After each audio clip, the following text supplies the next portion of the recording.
ഇന്നത്തെ റെസിപ്പി തനി നാടനായിട്ടുള്ള ഒരു കള്ളപ്പമാണ്. കള്ള് വെച്ചിട്ട് ഉണ്ടാക്കുന്ന വട്ടയപ്പമാണ് കള്ളപ്പം എന്ന് പറയുന്നത്. അപ്പോൾ ഇതിന് വേണ്ടിയിട്ട് ഇൻഗ്രീഡിയൻസ് എന്തൊക്കെയാണെന്ന് നമുക്ക് നോക്കാം. അതിനായിട്ട് 1/2 കിലോ പച്ചരി നന്നായിട്ട് കഴുകി ക്ലീൻ ആക്കിയിട്ടൊക്കെ കുതിർത്തി 4 മണിക്കൂർ കുതിർത്തി വെച്ചിരിക്കുന്നതാണ്. പിന്നെ നമുക്ക് മെയിനായിട്ട് വേണ്ടത് നമ്മുടെ നാടൻ മധുരമുള്ള കള്ളാണ്. അതൊരു 250 ml വേണ്ടി വരും. പിന്നെ ഇതൊരു തേങ്ങയുടെ തലപ്പാലാണ്, അതായത് ഒട്ടും വെള്ളം ചേർക്കാതെ നന്നായിട്ട് പിഴിഞ്ഞെടുത്തിരിക്കുന്ന തലപ്പാലാണിത്. നല്ല കുറുകിയ തേങ്ങാപ്പാൽ.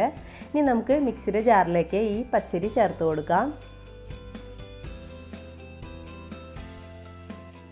ഇനി ഇതിലേക്ക് ഒരു പിടി ചോറ് ചേർത്ത് കൊടുക്കാം. ഈ ചോറ് ചേർത്ത് കൊടുക്കുമ്പോൾ നമ്മുടെ കള്ളപ്പം നല്ല സോഫ്റ്റ് ആയിട്ട് കിട്ടും. ഇനി ഇതിലേക്ക് നമുക്ക് ആവശ്യത്തിന് കള്ളും കൂടി ഒഴിച്ചിട്ട് നന്നായിട്ടൊന്ന് അരച്ചെടുക്കണം. ഒരുപാട് കള്ളിപ്പോൾ ഒഴിക്കണ്ട, ഇതൊന്ന് അരഞ്ഞ് കിട്ടാൻ പാകത്തിനുള്ള കള്ള് ഒഴിച്ചിട്ട് നന്നായിട്ടൊന്ന് അരച്ചെടുക്കാം.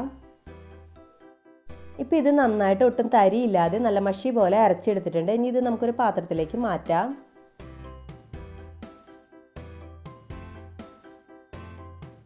അടുത്ത സ്റ്റെപ്പ്, ഈ മാവിലേക്ക് ഒന്ന് തരി കുറുക്കി ചേർക്കാനായിട്ട് ഞാനിപ്പോൾ 2 ടേബിൾ സ്പൂൺ റവ ചേർത്ത് കൊടുക്കുന്നുണ്ട്.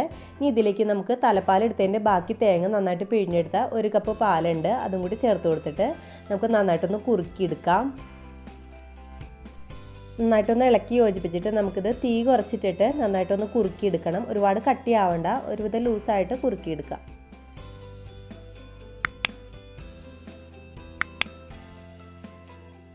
ഇപ്പോൾ റവ കുറുക്കിയത് നന്നായിട്ട് കുറുകിയൊക്കെ വന്നിട്ടുണ്ട്. ഇനി ഇതൊന്ന് നമുക്ക് ഗ്യാസ് ഓഫ് ചെയ്തിട്ട് ചൂടാറാനായിട്ട് വെയിറ്റ് ചെയ്യാം. അപ്പത്തിൻ്റെ മാവ് നന്നായിട്ട് പൊങ്ങി വരാൻ വേണ്ടിയിട്ടാണ് നമ്മൾ റവ കുറുക്കി ചേർക്കുന്നത്. ഇനി നമുക്ക് ഈ അരച്ച് വെച്ചിരിക്കുന്ന കൂട്ടിലേക്ക് നേരത്തെ എടുത്ത് വെച്ചിരിക്കുന്ന തേങ്ങാപ്പാൽ ഒഴിച്ചിട്ട് നന്നായിട്ട് മിക്സ് ആക്കി എടുക്കാം. അതിൻ്റെ കൂടെ തന്നെ ഒരു 4 ടേബിൾ സ്പൂൺ പഞ്ചസാരയും കൂടി ഞാൻ ചേർത്ത് കൊടുക്കുന്നുണ്ട്. പഞ്ചസാരയുടെ അളവ് നിങ്ങൾക്ക് കൂട്ടിയോ കുറച്ചിട്ടോ വേണമെങ്കിൽ യൂസ് ചെയ്യാം. ഞാനിപ്പോൾ ഒരുപാട് മധുരം ഇടുന്നില്ല, അത്യാവശ്യം മധുരം ഉണ്ടാവുള്ളൂ. ഈ മാവൊന്ന് നന്നായിട്ടൊന്ന് മിക്സാക്കി കൊടുക്കാം. ഈ പഞ്ചസാരയൊക്കെ നന്നായിട്ട് അലിയുന്ന വരെ നന്നായിട്ടൊന്ന് മിക്സാക്കി കൊടുക്കണം. നമ്മൾ ഈ അപ്പത്തിനായിട്ട് തേങ്ങാപ്പാൽ എടുക്കുമ്പോൾ ഒരുപാട് വെള്ളം ഒഴിക്കാതെ കുറച്ച് വെള്ളം ഒഴിച്ചിട്ട് വേണം നന്നായിട്ട് പിഴിഞ്ഞെടുക്കാനായിട്ട്. വെള്ളം കൂടിക്കഴിഞ്ഞാൽ അപ്പത്തിൻ്റെ മാവ് ഭയങ്കര ലൂസായിട്ട് പോവും. ഇനി നമുക്കിതിലേക്ക് കുറച്ച് ഉപ്പും കൂടി ചേർത്തിട്ട് ഒന്നും കൂടി നന്നായിട്ട് മിക്സാക്കി എടുക്കാം. ഞാനിപ്പോൾ ഇതിലേക്ക് കുറച്ചും കൂടി കള്ള് ചേർത്ത് കൊടുക്കുന്നുണ്ട്. കള്ളിൻ്റെ ഒരു ടേസ്റ്റ് കുറച്ചും കൂടി മുന്നിട്ട് നിൽക്കാനായിട്ട് കുറച്ചുകൂടി ചേർത്ത് കൊടുക്കുന്നുണ്ട്. ഏകദേശം ഒരു 250 ml ഫുള്ളായിട്ട് ഞാൻ ഇതിനായിട്ട് യൂസ് ചെയ്യുന്നുണ്ട്. ഇതൊന്ന് നന്നായിട്ട് മിക്സാക്കി കൊടുക്കാം. നമ്മൾ നേരത്തെ എടുത്തു വെച്ചിരിക്കുന്ന ബാക്കി തേങ്ങാപ്പാലും കൂടി ഫുള്ളായിട്ട് ഞാൻ ചേർത്ത് കൊടുക്കുന്നുണ്ട്. തേങ്ങാപ്പാലും കള്ളൊക്കെ ഒഴിക്കുമ്പോൾ ഒരുപാട് ലൂസ് ആവാതെ നോക്കിയിട്ട് വേണം ഒഴിച്ചു കൊടുക്കാനായിട്ട്. ഇനി ഞാൻ ഇതിലേക്ക് ഒരു 1.5 ടേബിൾ സ്പൂണോളം ഏലക്കാപ്പൊടിയും കൂടി ചേർത്ത് കൊടുക്കുന്നുണ്ട്. ഏലക്കയുടെ കുരു മാത്രം എടുത്തിട്ട് പഞ്ചസാരയും കൂടി ചേർത്ത് മിക്സിയിലിട്ട് നന്നായിട്ട് പൊടിച്ചെടുത്തിരിക്കുന്ന ഈ ഒരു പൊടിയാണിത്. നമ്മൾ ഏലക്കായൊക്കെ പൊടിച്ചെടുക്കുമ്പോൾ എപ്പോഴും ഏലക്കയുടെ തൊലി വരാതെ ശ്രദ്ധിക്കണം. ഉള്ളിലെ ആ കുരു മാത്രം എടുത്തിട്ട് പഞ്ചസാരയും കൂടി ചേർത്ത് പൊടിച്ചെടുക്കുന്നതാണ് നല്ലത്. ലാസ്റ്റായിട്ട് ഞാൻ ഇതിലേക്ക് ആ റവ കുറുക്കിയതും കൂടി ചേർത്ത് കൊടുക്കുന്നുണ്ട്. എന്നിട്ട് നന്നായിട്ടൊന്ന് മിക്സാക്കി എടുക്കാം. ചെറിയൊരു ചൂടോട് കൂടിയിട്ട് വേണം റവ കുറുക്കിയത് ചേർത്ത് കൊടുക്കാൻ. ഇത് നന്നായിട്ടൊന്ന് മിക്സാക്കിയിട്ട് നമുക്ക് അടച്ചു വെച്ചിട്ട് ഒരു 8 മണിക്കൂറെങ്കിലും നന്നായിട്ട് പൊങ്ങാനായിട്ട് അനുവദിക്കണം.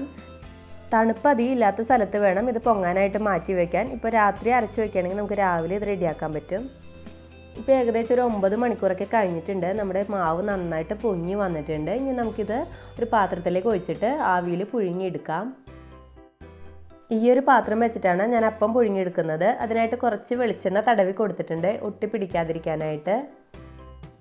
ഏകദേശം ഈ ഒരു പാത്രത്തിൻ്റെ അരഭാഗത്തോളം നമുക്ക് മാവ് ഒഴിച്ചു കൊടുക്കാം. എന്നിട്ട് നമുക്കിത് ആവിയിൽ വേവിച്ചെടുക്കാം. ഞാനിപ്പോൾ ഇതൊരു ഇഡ്ഡലി പാത്രത്തിലാണ് വെക്കുന്നത്. അപ്പോൾ അതിനായിട്ട് തട്ട് വെച്ച് കൊടുത്തിട്ടുണ്ട്. എന്നിട്ട് അതിൻ്റെ മീതേക്ക് ആവി വന്നു കഴിയുമ്പോൾ ഈ ഒരു മാവിൻ്റെ പാത്രം വെച്ച് കൊടുത്തിട്ടുണ്ട്. എന്നിട്ട് അടച്ചു വെച്ചിട്ട് ഒരു 10 മിനിറ്റ് നമുക്ക് വേവിച്ചെടുക്കാം. 10 മിനിറ്റൊക്കെ കഴിയുമ്പോൾ നന്നായിട്ട് വെന്ത് കിട്ടിയിട്ടുണ്ടാവും. ഇപ്പോൾ നല്ല സോഫ്റ്റ് ആൻഡ് ടേസ്റ്റി ആയിട്ടുള്ള നമ്മുടെ കള്ളപ്പം റെഡി ആയിട്ടുണ്ട്. നല്ല പഞ്ഞി പോലെയുള്ള കള്ളപ്പമാണിത്. ഈ ഒരു മാവ് വെച്ചിട്ട് നമുക്ക് 5 കള്ളപ്പം റെഡിയാക്കി എടുക്കാൻ പറ്റും. 1/2 കിലോ അരിയിൽ നിന്ന് 5 കള്ളപ്പം റെഡിയാക്കി എടുക്കാൻ പറ്റും. ഞാനിപ്പോൾ ലാസ്റ്റായിട്ട് ഈ ഒരു രീതിയിലും കൂടി കള്ളപ്പം റെഡിയാക്കിയിട്ടുണ്ട്.